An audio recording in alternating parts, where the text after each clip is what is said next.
Pourquoi est-ce que de nos jours, on pense que la beauté et l'intellect ne vont pas ensemble? Que prendre soin de soi, c'est superficiel et que penser, c'est intellectuel et qu'il est impossible de joindre les deux. Si je dis de nos jours, c'est parce que ça n'a pas toujours été le cas. Au début, à l'Antiquité, d'après Platon, la beauté, c'était quelque chose de sacré, c'était quelque chose de divin qui nous rapprochait de nos croyances et qui presque nous aidait à avoir une connexion spirituelle encore plus forte. Mais aujourd'hui, dans notre société occidentale, le corps et l'esprit se sont dissociés.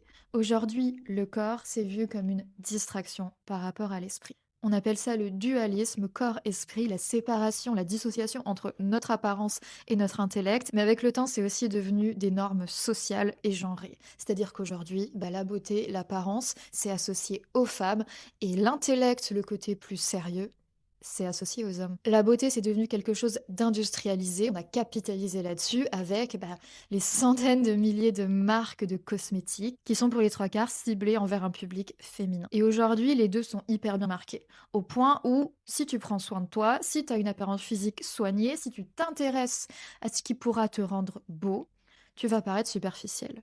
Et vice-versa, si au contraire, tu as une apparence plus classique, moins travaillée, on va penser de toi que tu es quelqu'un de beaucoup plus tourné vers l'intellect et que tu ne te fatigues pas avec des questionnements aussi futiles que la beauté. Mais ce qu'on a oublié, c'est que la beauté, avant tout, c'est un langage. C'est un langage d'expression de soi, c'est un langage qui peut être politique et qui peut être aussi une arme très forte. Avoir un maquillage soigné, une coupe de cheveux qu'on a réfléchi ou alors un look qui a été pensé, c'est pas l'expression d'une certaine vanité ou quoi que ce soit, au contraire, c'est l'expression et la traduction d'une pensée, de quelque chose qu'on a réfléchi pour ensuite l'appliquer sur soi-même.